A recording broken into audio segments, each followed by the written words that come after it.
Before we dive into today's video, I'd like to ask for your support. We've noticed our channel isn't growing as it used to, and subscribing is one of the easiest ways to help us keep creating content you love. It's free, quick, and means the world to us. Let's keep this community thriving together. Thank you. Now let's get started. I'm using a throwaway account for privacy, and I've tweaked a few details to stay anonymous. My name is Sarah, I'm 38, and I need to share this story. Have you ever experienced a family dynamic where one child is flawless in everyone's eyes, while the other might as well be invisible? That was my reality. Life was ordinary until I turned 8. I was an only child, and while my parents weren't overly affectionate, they were present in their own way. My mom occasionally helped with my homework, and my dad sometimes took me fishing on Lake St. Clair. We weren't the picture-perfect family, but we were functional. Then one night changed everything. I remember my Aunt Kelly arriving at 2 a.m. telling me to pack a bag because my mom was in the hospital.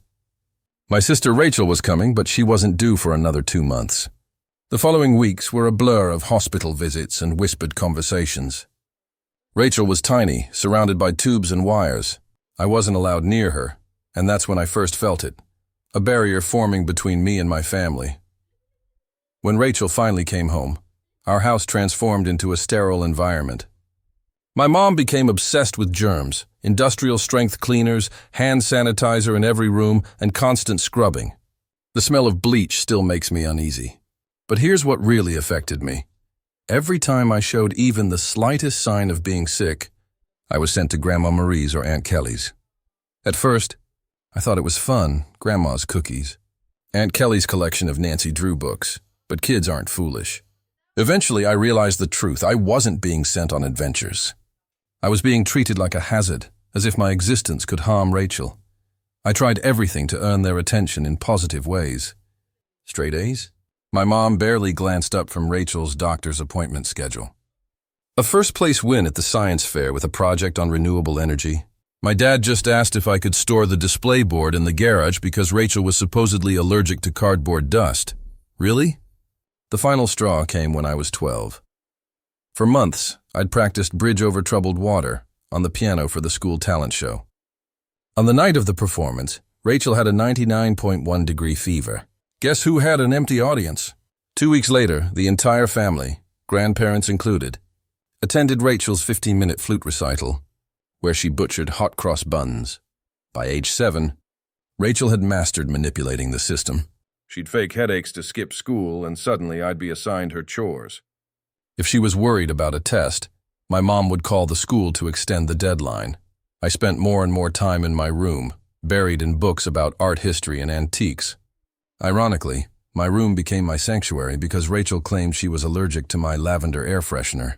It was the one place she avoided. There's something deeply wrong when you're grateful for your sister's fake illnesses, because it meant you'd get to spend time with Grandma Marie, who actually cared about your day. Grandma Marie was the one who introduced me to vintage jewelry. She had an incredible collection of costume pieces that she let me organize and catalog. Maybe I should have seen it as a sign of what was to come. The worst part wasn't the blatant favoritism. It was how they rewrote history to justify it. Rachel needs more attention because she had such a difficult start. Sarah's always been so independent. Sarah understands her sister has special needs. No, I didn't understand. I was a child who didn't grasp why having a strong immune system made me less worthy of love. Looking back, those years shaped me. The constant message that I was unsafe or inconvenient doesn't just disappear, but at least it taught me self-reliance. When no one checks your homework or cares about your achievements, you learn to be your own biggest supporter. High school was different for most people. They either loved it or hated it. For me, it was an escape route. While Rachel was building her drama empire in middle school, I was laying the foundation for my own future. Nothing motivates you more than knowing no one else will do it for you. Remember how I mentioned cataloging Grandma Marie's jewelry? That experience taught me the value of organization and attention to detail. In high school, I applied the same principles to everything. My desk was immaculate, my notes color-coded, and my study schedule meticulously planned. Rachel mocked me, calling me Rain Man. But here's the thing about being invisible. No one monitors your failures or successes. So you can do whatever you want. I joined every club that didn't interfere with my job at Carson's Diner. A huge thank you to Carol, the owner, for remembering my birthday when my own parents forgot. Debate team? Check. National Honor Society president? Check. Editor-in-chief of the school newspaper? Check. Debate was where I truly found my voice. There's something incredibly satisfying about dismantling someone's argument while staying completely composed. It also taught me negotiation skills, which I didn't realize would be useful later. I won the state debate championship twice. My parents couldn't attend either time. They were too busy with Rachel's soccer games. She was on the C team and didn't even play, but sure, junior year was when things got interesting. I took the SAT and scored a perfect 1600. Less than 1% of test takers achieve that. I stared at the screen for 20 minutes, convinced it was a mistake.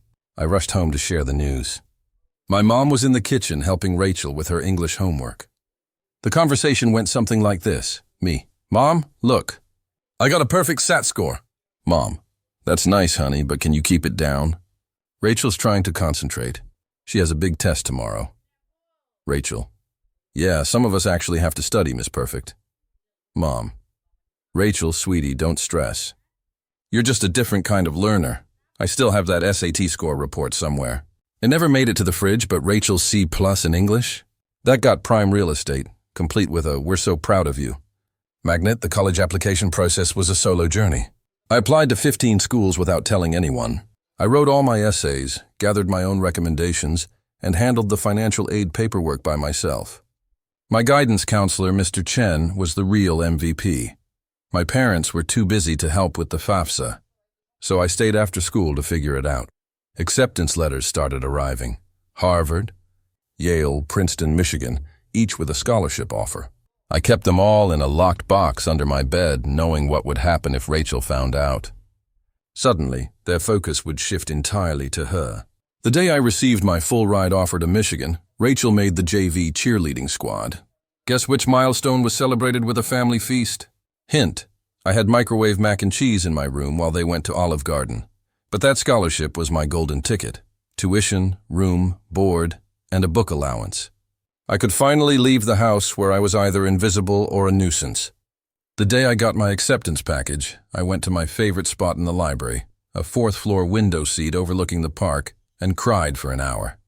Not sad tears, but tears of relief. When I told my parents at dinner that I was going to Michigan, they were stunned. Dad: Michigan? That's so far! What if Rachel needs you? Mom: I hope you're not expecting us to help with expenses. Rachel's cheerleading competitions are expensive. Rachel: oh my God, can I finally have your room? I need space for my TikTok videos. The summer before college, I worked double shifts at Carson's. Carol, bless her, always gave me extra tips and made sure I took home leftover pie. She also taught me a crucial lesson: how to spot genuine people in a world full of fakes. Baby, she'd say, in diners and in life, the loudest ones usually have the least to say. Move-in day at Michigan arrived. My parents couldn't come. Rachel had a cheerleading competition. Aunt Kelly drove me instead, helped me set up my dorm, and handed me an envelope with $500. Your Grandma Marie wanted you to have this, she said. She's so proud of you. Later, I found out Grandma had been saving that money from her Social Security checks for months. That first night in my dorm, I made a promise to myself. I would build a life so wonderful that being overlooked would be unimaginable. Not for revenge, not to prove anything to my family, but for that 8-year-old girl who used to get sent to Grandma's for sneezing. College flew by in a haze of all-nighters, instant ramen, and glorious freedom. I graduated summa cum laude from the University of Michigan, not that my parents noticed. They were too busy helping Rachel transfer to her third college in 2 years. But here's where the story takes a turn. I landed an entry-level job at Everett & Phillips Auction House in Detroit. It's a high-end establishment with old-money clients. I started in estate sales, cataloging the belongings of the wealthy after they passed. Not glamorous, but it paid the bills. Then came the Kingston estate. Mrs. Kingston was an elderly widow with no children, leaving behind what everyone assumed was a massive collection of costume jewelry. Rooms full of it. This is where those hours with Grandma Marie paid off. As I sorted through a pile of jewelry, something caught my eye, an Art Deco brooch. It wasn't flashy, but it felt different. The weight was wrong for costume jewelry, and the clasp was too intricate for a knockoff. I spent my lunch break researching old jewelry markers and signatures. I stayed late at the office, using the company's access to antique jewelry databases. The more I dug, the more convinced I became this wasn't costume jewelry. It was the real deal. The problem? I was the new girl. No one would believe me if I claimed we had a treasure on our hands. So I did what the debate team taught me. I built my case. For 2 weeks, I spent my lunches and evenings learning everything I could about Art Deco jewelry authentication. I even used some of my meager savings to take an online gemology course. Finally, I worked up the nerve to approach my boss, Mr. Harrison. Me. Sir, I think we might have something significant in the Kingston collection. Harrison, barely looking up from his phone. Sarah, we've already catalogued those as costume pieces. Me. I know, but look at these maker's marks. They match Cartier's 1925 signatures perfectly. Harrison finally paid attention. Where did you learn all this? Me. I did some research. Long story short, that costume brooch sold for $47,000 at auction. Turns out, it was part of a limited collection made for European aristocracy in the 1920s. After that, Harrison started trusting me. He began giving me other pieces to authenticate. My childhood hobby of sorting antique jewelry suddenly had real value. I threw myself into learning everything I could. I took every online course I could afford, spent weekends at estate sales researching items, and started a notebook to document authentication techniques. My apartment looked like a jewelry scholar's fever dream, with walls covered in printouts of vintage hallmarks and certification guides. The auction house started seeing results. I was finding valuable pieces others had overlooked, building connections with collectors, and understanding the market. My commission checks grew. For the first time, I wasn't just surviving, I was saving. Family, however, remained remarkably uninterested. At Sunday dinners, which I still attended like a fool, the conversation went something like this. Mom, Sarah's still at that antique shop, right? Me, auction house, and yes, I just authenticated a rare Tiffany piece. Rachel, oh my God, speaking of jewelry, you guys have to see this charm bracelet I bought at the mall. I didn't care anymore. For once, I had something that was entirely mine, something I was genuinely good at, something that had nothing to do with being Rachel's sister. Then came the Rothschild collection. About 2 years into my job, this was a massive estate from an old money family. There was a lot of buzz in the industry. I was part of the team cataloging their jewelry collection, and that's when I spotted it, a seemingly ordinary Art Nouveau piece that everyone else had overlooked. I spent 3 days researching it, barely sleeping. It turned out to be a piece from a famous French jeweler's private collection, thought to have been lost during World War II. When it sold at auction for $238,000, Harrison called me into his office. I thought I was getting a promotion. Instead, he said something that changed everything. Sarah, you're wasting your talent here.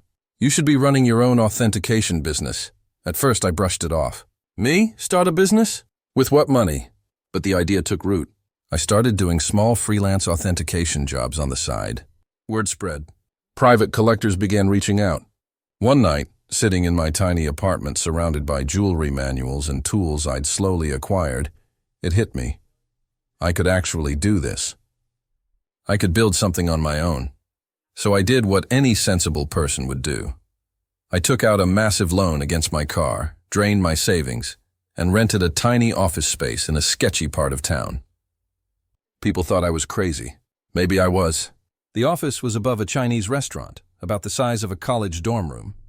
The rent was cheap because it always smelled like Kung Pao chicken, and the Wi-Fi only worked if you sat in the corner by the window. But it was mine.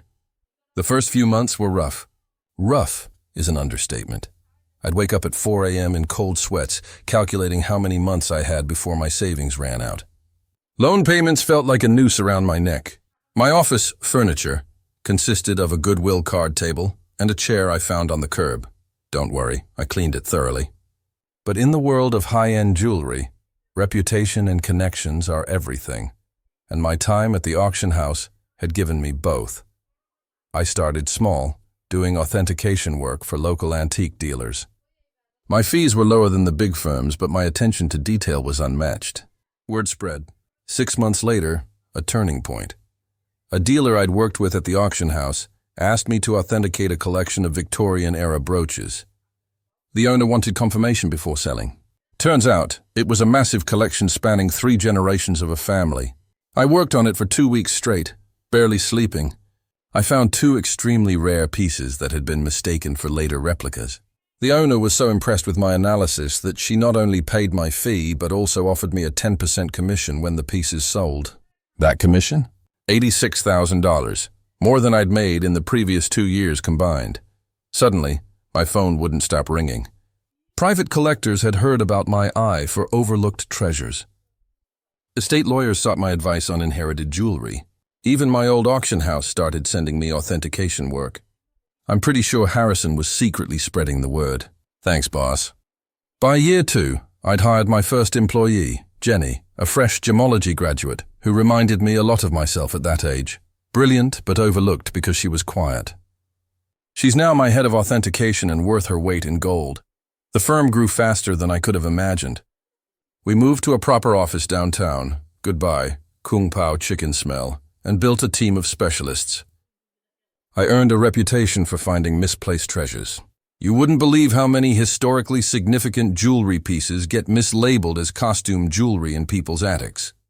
Success, however, came with its own challenges. The bigger we got, the harder it was to keep it a secret from my family. They still thought I worked in an antique shop. Rachel would make snide comments at family dinners. Rachel, Sarah, I have some old jewelry I was going to donate to Goodwill.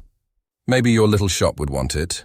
Me, having just authenticated a $1.2 million piece that morning. Sure, I'll take a look. Mom would introduce me to everyone as, "This is my other daughter. She works with old jewelry or something."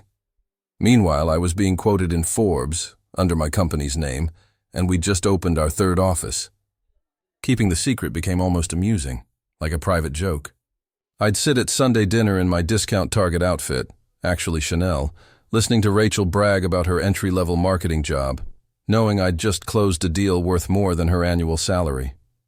I even started playing little games, like wearing authentic Harry Winston pieces to family gatherings to see if anyone noticed. They never did. Rachel once spent 20 minutes showing off her expensive $200 Michael Kors watch. I was wearing a vintage Patek Philippe worth more than her car. The real challenge, though, was managing growth. By year 5, we had offices in Detroit, Chicago, and New York. I spent more time on airplanes than in my own bed. We built a reputation for discretion. Turns out, a lot of wealthy people want their jewels authenticated without the world knowing. The money was incredible. For example, we had to hire a team of financial advisors just to manage it all. Still, I lived modestly. I bought a nice but understated house in a good neighborhood, drove a luxury car that didn't scream wealth, and splurged only on my home office, top-of-the-line authentication equipment, the best security system money could buy, and a custom-built vault that would make Fort Knox jealous. Here's the irony. They thought I was being frugal to help them. Mom would say things like, "It's so sweet of Sarah to help out.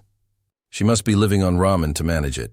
Meanwhile, I'd just authenticated a collection that earned me a commission larger than their mortgage.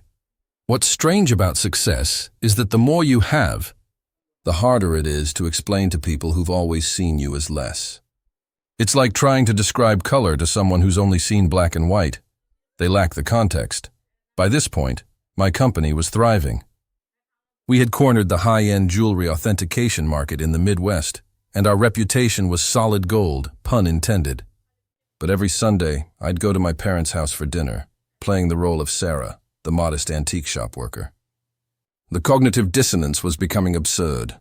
I'd spend my mornings on conference calls with collectors in Dubai, my afternoons authenticating million-dollar pieces, and my evenings at my parents' house in carefully chosen, normal clothes, eating my mom's overcooked pot roast, while Rachel dominated the conversation with stories about her latest marketing triumph, usually something like bringing her boss coffee without spilling it. One Sunday stands out in my memory. I just finalized a massive deal, authenticating a long-lost Cartier piece that had been sitting in someone's safe deposit box for 40 years. The commission? 7 figures. I drove straight from the meeting to my parents' house, still riding the high of the successful authentication. Mom. Sarah, honey, is everything okay? Your clothes look a bit worn. Me. Wearing a $3,000 cashmere sweater I'd chosen specifically for its understated appearance. Oh. Just trying to save money, Rachel. Well, if you'd gotten a real job instead of playing with old jewelry, maybe you wouldn't have to, Dad. Rachel, be nice. Not everyone can be as successful as you. I almost choked on my pot roast trying not to laugh. The anonymous transfers started around this time. Aunt Kelly told me my parents were struggling to pay Rachel's student loans and medical bills. My mom casually mentioned they might have to sell the house. I couldn't let that happen. Despite everything, it was still the house I grew up in. So I set up an anonymous monthly transfer of $5,000 to their account. When asked, I said I was managing on rice and beans. They assumed the rest came from Aunt Kelly or another relative. Rachel, of course, took credit for inspiring family members to help. Watching Rachel spend my money was interesting. The transfers helped, but they also had unintended consequences. My parents started treating me with a strange mix of pity and condescending pride, as if I was some noble pauper, sacrificing everything for the family. Meanwhile, Rachel's spending became more extravagant. She'd show up to dinner with new designer bags, claiming they were outlet finds. They weren't. I can spot a real Gucci from 20 paces. She started taking lavish vacations and posting on Instagram about her blessed life. I'm pretty sure she used my support money for shopping sprees, but I stayed silent. The irony was just too delicious. Then came the MBA drama. Rachel announced she wanted to go back to school for her MBA, at another private university, of course. Only the best for the golden child. My mom called me in tears, explaining how they couldn't afford it. Mom, maybe Rachel could look at state schools. They have good programs too. Me, yeah, that's an option. Mom, oh honey, you don't understand. Your sister needs to maintain certain standards. But speaking of helping, could you maybe increase your monthly contribution for a while? I increased it to $7,000 a month. My accounts barely noticed the difference, but watching them praise Rachel for taking initiative with her education while assuming I was living on ramen to help out. That stung. The real kicker? I was giving a guest lecture at the same business school Rachel wanted to attend. The dean had personally invited me to speak about luxury goods authentication and business growth. My family had no idea. I had to make up an excuse to skip Sunday dinner that week. My own success started to feel like a secret identity. By day, I was running a multi-million-dollar authentication empire. By night, or at least on Sunday nights, I was just Sarah, the disappointing daughter who worked at an antique shop. The breaking point came at Thanksgiving. The weight of the lie was becoming unbearable. Rachel had made several rude comments about my career, and each time, my mom would apologize to her friends for my modest lifestyle. Every time my dad suggested I get a real job, I knew it would end explosively. I just didn't expect it to blow up so spectacularly on Thanksgiving. It started 2 weeks before the holiday. My mom called, crying about her back pain. She'd been diagnosed with a herniated disc, and the thought of cooking Thanksgiving dinner for 20 people was overwhelming her.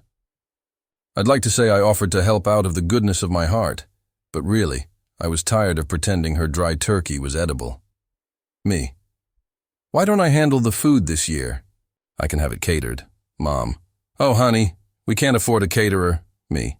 Don't worry about the cost. I've been saving up. Mom. You're not taking out a loan, are you? I arranged everything with a high-end catering firm I used for business events. They do amazing work. The kind of food that makes you wonder why you ever bothered cooking yourself. It cost more than my parents thought I made in 2 months, but whatever. Thanksgiving morning arrived, and I was feeling pretty good. I had my laptop with me because I needed to monitor a major online auction in Hong Kong. This stunning Art Nouveau necklace was up for sale, and I had a client interested in authentication if they won the bid. The food arrived on time, and everything was perfectly prepared. Rachel, of course, had to comment. Rachel, store-bought stuffing, Sarah? Really? Mom's is so much better. This from the girl who once set off the smoke alarm trying to make toast. My mom was apologizing to everyone for not cooking herself, but you could tell they were enjoying the meal. Rachel shut up after tasting the maple-glazed Brussels sprouts, which, by the way, cost more per plate than her weekly grocery budget. I stepped away from dinner and dessert to check my laptop. The auction was heating up, and I needed to be ready in case my client won. I set up in my old bedroom, which my mom had kept exactly the same since high school. Meanwhile, Rachel's room had undergone 3 renovations. That's when everything went wrong. I'd left my authentication software running, with multiple tabs open showing various accounts and current contracts. Rachel walked in without knocking, some things never changed, to borrow my phone charger. She saw my laptop screen and realized this was her chance to finally expose how pathetic her older sister was. Rachel, smirking, let's show everyone what Sarah's really been up to. Before I could stop her, she grabbed my laptop and marched into the dining room. Picture this, 20 people, including aunts, uncles, cousins, and my parents, stuffed with gourmet turkey and half drunk on expensive wine they thought was from Trader Joe's. Rachel flipped the laptop around triumphantly, expecting to humiliate me with whatever minor antique transactions she assumed I was working on. The room fell completely silent. You could hear the fancy clock I'd given my mom for Christmas ticking. She thought it was a reproduction. My screen displayed current account balance. 12.4 million, pending authentication contract. 485,000 recent transaction, $1.2 million. Hong Kong Auction Company's quarterly profit report. 4.2 million. Rachel's face cycled through 5 emotions in 3 seconds, landing somewhere between shock and nausea. She actually swayed on her feet, Rachel whispering, "This can't be right." "Mom, Rachel, honey, what is it?" Rachel, voice cracking, She's rich." "Sarah's rich." The silence deepened, if that was possible. Then my mom started laughing. Like really laughing. "Mom, don't be silly. Sarah works at that little antique shop." I stood up, carefully straightening my plain cashmere sweater, which cost more than their monthly mortgage. Me. "Actually, Mom, I own one of the largest jewelry authentication companies in the country. For years, when you called it an antique shop, I was authenticating pieces worth millions. That little business you never asked about? It has offices in 3 cities. My dad choked on his drink. Aunt Kelly dropped her fork. Uncle Bob started coughing violently. Then my mom's laughter turned into something else. Her face flushed red, then purple. She stood up so fast her chair fell over. Mom screaming, "You have millions and you let us struggle?" Me, struggle? I send you $7,000 every month, Mom, while sitting on millions? Your sister has student loans. And there it was. No congratulations. No, we're so proud. Just outraged that I hadn't given them more. Rachel started crying, surprising, I know, sobbing about how she deserved to know and how I'd betrayed the family. My dad joined in. "Dad, how could you be so selfish? We're your parents. We raised you." That's when I lost it. Years of being ignored, dismissed, and treated as a family disappointment came pouring out. Me. Raised me? You shipped me off to Grandma's every time I sneezed. You missed every achievement, every award, every milestone because Rachel might feel left out. You never saved a penny for my college, but took out loans for her private school. And now you're mad because I built something for myself. The next 5 minutes were chaos. My mom screamed about family obligations. My dad yelled about ungrateful children. Rachel alternated between crying and demanding to know exactly how much money I had. Meanwhile, the catering staff tried to serve dessert while looking extremely uncomfortable. I grabbed my laptop, picked up my Hermes bag, which my mom had once complimented as a nice replica, and walked out. Behind me, I could hear my mom discussing how to spend my money, something about Rachel's MBA and a new car. As I drove home in my sensible car, a limited edition BMW, my phone started blowing up with texts. The family group chat exploded. Rachel began posting on Facebook about hidden family wealth and selfish siblings. The days after Thanksgiving were like watching a hurricane in slow motion, except the hurricane was my family, and the debris was my sanity. Let's start with the texts. Within an hour of leaving dinner, I had 47 missed calls and over 200 messages. My mom's texts followed this progression. TM, how dare you walk out on family? 15. Yeah, we need to talk about this like adults. PM. Your sister deserves a share of your success. 10:30 p.m. I've already called a realtor about houses in better neighborhoods. 45 p.m. Why aren't you answering? This is your mother. Meanwhile, Rachel had fully embraced her role as a social media warrior. She posted a lengthy rant on Facebook about how her millionaire sister had been hoarding wealth while her beloved family struggled. The comments section was a circus. Distant cousins and former high school classmates I hadn't spoken to in years suddenly had strong opinions about my moral character. But this is the part that really got to me. Rachel actually posted all those years of me trying to help Sarah's career, giving her advice about moving up from that little antique shop, and she was secretly wealthy. The betrayal stung so much I nearly threw my phone across the room. What was the only career advice she'd ever given me? Suggesting I try selling jewelry on Etsy. If you're unfamiliar with the term, flying monkeys are when toxic family members recruit others to guilt-trip you. Aunt Susan, whom I saw maybe once every 3 years, called to tell me family is everything. Uncle Bob, who I'm pretty sure still thought I was 12, emailed me a long lecture on the importance of sharing wealth.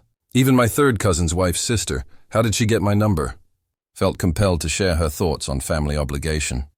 But the real fun started when they showed up at my workplace. I arrived on Monday morning to find my mom, Dad, and Rachel sitting in our reception area. They'd told Jenny, my receptionist, they had an appointment for authentication services. Rachel was clutching her Michael Kors bag like it was actually worth something.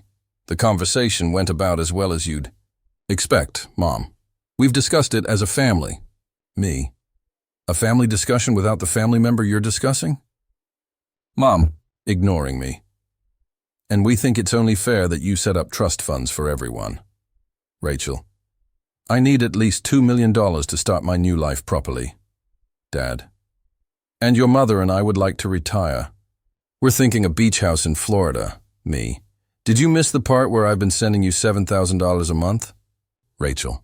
That's nothing compared to what you have. You owe us. Me. Owe you for what? The years of being ignored? The missed graduations? The constant comparisons? Mom. Don't be dramatic, Sarah. We gave you everything. Me. No. I gave myself everything. And you know what? I'm done. Right there in my own office lobby, I took out my phone and canceled the monthly transfers to their account. My mom gasped like I'd slapped her. Rachel started her fake crying routine, but quickly stopped when she saw it wasn't working. Then things got ugly. They refused to leave. I had to call security. Watching my 60-year-old mother being escorted out while screaming about ungrateful children was surreal. Jenny asked if I wanted to press charges. I said no, but I did have their names added to the building's Do Not Admit list. The harassment continued for weeks. New phone numbers, fake email addresses, even attempts to contact me through my company's customer service. I finally had to send a formal legal notice threatening harassment charges. My mom played her final card. She called Grandma Marie. But here's the thing about Grandma Marie. She's wiser than all of them combined. Know what she said? Good for Sarah. About time someone in this family succeeded on their own terms. My mom didn't speak to her for 2 months after that. It's been 6 months since Thanksgiving. I've moved to a new home with better security and changed all my numbers. The company? We're doing better than ever.